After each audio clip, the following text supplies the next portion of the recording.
আজ আপনাদের সাথে শেয়ার করব নাগা মরিচ গাছের প্রপার ওভার উইন্টারিং।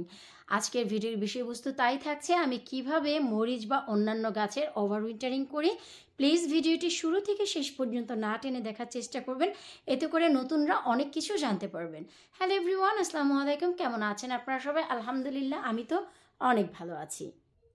আশা রাখছি আপনারা সবাই ভালো আছেন। আজকে আমি প্রপার ওয়েতে নাগা মরিচ বা বোম্বাই মরিচ গাছের ওভার উইন্টারিং করব। আপনারা এতদিন শুনেছেন, আজকে আমি আপনাদেরকে রাইট ওয়েটি দেখিয়ে দিব। আপনারা চাইলে মরিচ গাছ থেকে শুরু করে যাদের পছন্দের যে বেগুন গাছগুলো, তাও যদি চান ওভার উইন্টারিং করে একটি দুটি গাছ জায়গা থাকলে ঘরে রাখতে পারেন। নেক্সট ইয়ার আর্লি সামারের আগেই আপনারা ফলন পেয়ে যাবেন। তো চলেন কথা না বাড়িয়ে সরাসরি চলে যাচ্ছি আমরা মূল ভিডিওতে।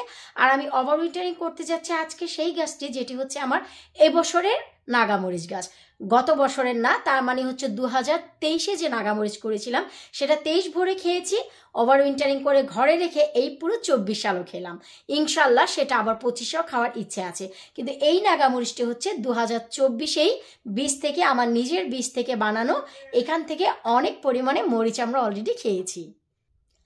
এখন হচ্ছে এই যে দেখতে পাচ্ছেন মনোরম মনোরম অনেকগুলো মরিচ পেকেছে, এগুলোকে আমি বীজের জন্য রাখবো। আর শত শত মরিচ এসেছে, এগুলোকে যদি আপনারা জানুয়ারি পর্যন্ত রেখে দেন সবগুলো খাওয়ার উপযুক্ত হবে, বড় বড় হবে, তারপর আপনারা ওভার উইন্টারিং করতে পারেন। কিন্তু আমি আসলে তা করব না। মরিচ গাছ, নাগা মরিচ গাছ বলেন, নর্মাল মরিচ গাছ বলেন, এতে ছোট ছোট অনেক পোকা হয়, যা কিনা আপনাকে ওয়াটার ওয়াশ দিতে হয় বাহিরে নিয়ে গিয়ে। আর আমার হচ্ছে আইস বার্ন হয়, তাই আমি নভেম্বরের পর বাইরে গেলে ঠান্ডায় হাত পা জমে যায়, একদম বরফ হয়ে যায়, কোনো কিছু টাচ করতে পারি না, মানে যেটাকে বলা হয় পাওয়ারলেস হয়ে যায় আমার হাতগুলো। তাই আমি সেই রিস্ক আর নিব না। তাই আমার এই মরিচ খাওয়ার আদৌ ইচ্ছে নেই। যেগুলো হয়েছে বীজ করে ফেলবো আমার লাভলি ভিউয়ার্সের জন্য, আর বাকি এত খাবো না। আজাদও খায় না, আমি একা ভাই আর কত খাবো। আর এই জন্য আমি এখনই ওভার উইন্টারিং করে মাথার হেডেক কমিয়ে দিচ্ছি। তো চলেন আমরা সরাসরি মূল ভিডিওতে চলে যাচ্ছি। তার আগে জাস্ট গাছটির একটু ওভারভিউ আপনাদের দিয়ে নিচ্ছি যে বর্তমানে গাছটির কি অবস্থা, আর আমরা এই গাছটিকে কি পজিশনে এনে স্টপ করব।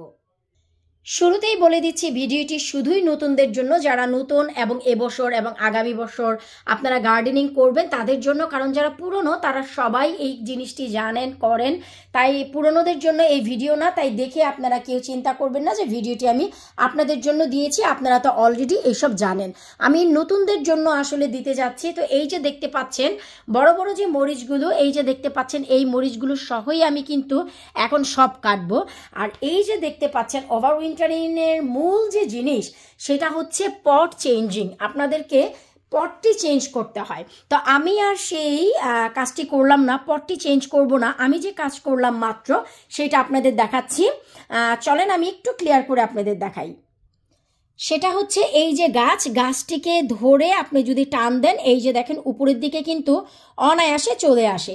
এরপর আপনি যে কাজটি করতে পারবেন, ওই যে দেখেন আমি নিচের দিকে একটি পেপার দিয়েছি, দিয়ে কিছুটা নতুন কম্পোস্ট দিয়েছি। কম্পোস্ট দিয়ে আমি কিন্তু এই যে নিচের দিকে যদি মাটি থাকতো, মাটিগুলো ফেলে যা শিকড়গুলো রাখা যেত, আমার কিন্তু এই পটে মাটি কম ছিল, তাই এই যে দেখেন শিকড়গুলোই দেখা যাচ্ছে।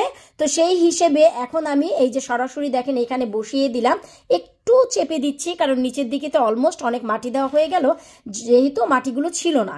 তো এই কাজটি মোস্ট ইম্পর্টেন্ট, আপনাদেরকে নতুন মাটিতে নতুন পটে এই ওভার উইন্টারিং করতে হয়। তো আমার যেহেতু পট ওপেন করার পর দেখলাম নিচে কোনো মাটি নেই, একদম অনায়াসে গাছটি ধরে টান দেওয়াতেই উঠে গেছে। আমি কিন্তু পুরো পটটিতে একটি পেপার দিয়ে এই যে নতুন কম্পোস্ট কিন্তু দিয়ে দিয়েছি। এটা হচ্ছে আপনাদের সর্বপ্রথম ধাপ। এবার দ্বিতীয় ধাপে আপনাদের যে কাজগুলো করতে হবে, আপনাদেরকে অতিরিক্ত যে ডালগুলো আছে, এই যে দেখেন, আমি জানি যে আপনারা বলবেন আমি হচ্ছে পাষাণের মা। আমি পাষাণের মা না, পাষাণের দাদি। এই কাটিং কুটিংয়ে কিন্তু ভাই আমি অনেক এক্সপার্ট, যা বলা চলে। তো এই যে দেখেন আমি কিন্তু অতিরিক্ত যত ডালপালা আছে দেখেন আমি কিন্তু কেটে নিচ্ছি, এবং গাছে যেই মরিচগুলো থাকবে সেগুলো আমি নিয়ে নিব।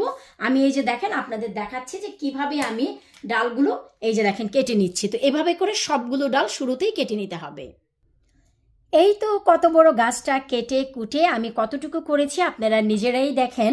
এখনো তো আমি জাস্ট, যেহেতু সেপ্টেম্বর মাস, অক্টোবর মাস, আমাদের হাতে আরও সময় আছে, তাই কিছুটা পাতা আমি রেখে দিলাম।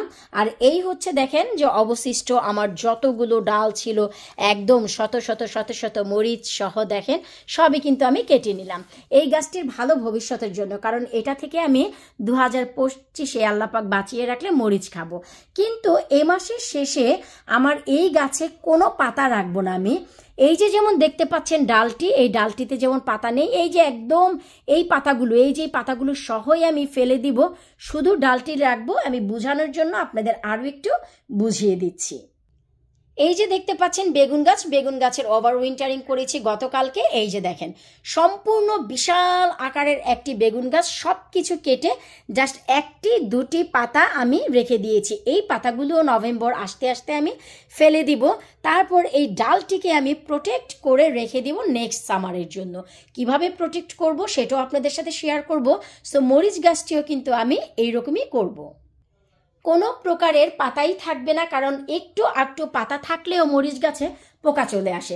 তবে আপনারা যদি কোনো বাগ কিলার স্প্রে করে রাখেন, বাহিরে নিয়ে গিয়ে একটু ওয়াটার স্প্রে করেন, তাহলে কিন্তু কোনো পোকা আসে না। ওই যে বললাম ঠান্ডায় আমার যেতেই ইচ্ছে হয় না, তাই আমি সবগুলো পাতা ফেলে ডালগুলোকে প্রোটেক্ট কিভাবে থাকে সেভাবে করে রেখে দিই। এরপর আমাদের দ্বিতীয় ধাপ যখন শেষ হয়ে যাবে, তারপর হচ্ছে তৃতীয় ধাপ, 3 নম্বর ধাপ। তৃতীয় ধাপে আপনাদের করতে হবে উপরের দিক থেকে বেশ কিছুটা ফ্রেশ কম্পোস্ট দিয়ে দিতে হবে। নিচের দিকে যেমন দিয়েছেন উপরের দিকেও দিতে হবে, ঠিক এমন। এরপর আপনারা যদি চান আপনাদের এই গাছটিতে স্লো রিলিজ যে খাদ্যগুলো আছে সেগুলো ব্যবহার করতে পারেন। আমি আর সেটা করি না, কারণ আমি এদের বাড়ন্ত যে শরীর সেটাকে একদমই স্টপ করে রাখি। আর যেহেতু এটা নতুন কম্পোস্ট, এতে কিন্তু অলমোস্ট 3 থেকে 4 মাসের খাদ্য মিশানোই থাকে। সো এই জন্য আর এক্সট্রা করে স্লো রিলিজ আমি কখনোই ব্যবহার করি না। এই যে দেখেন এভাবে করে আপনাদের মাটিটি দিয়ে দিতে হবে। এই তো মাটিগুলোকে আলতো করে একটু প্রেস করে বসিয়ে দিয়েছি। আর এই হচ্ছে গাছটির ফাইনাল লুক।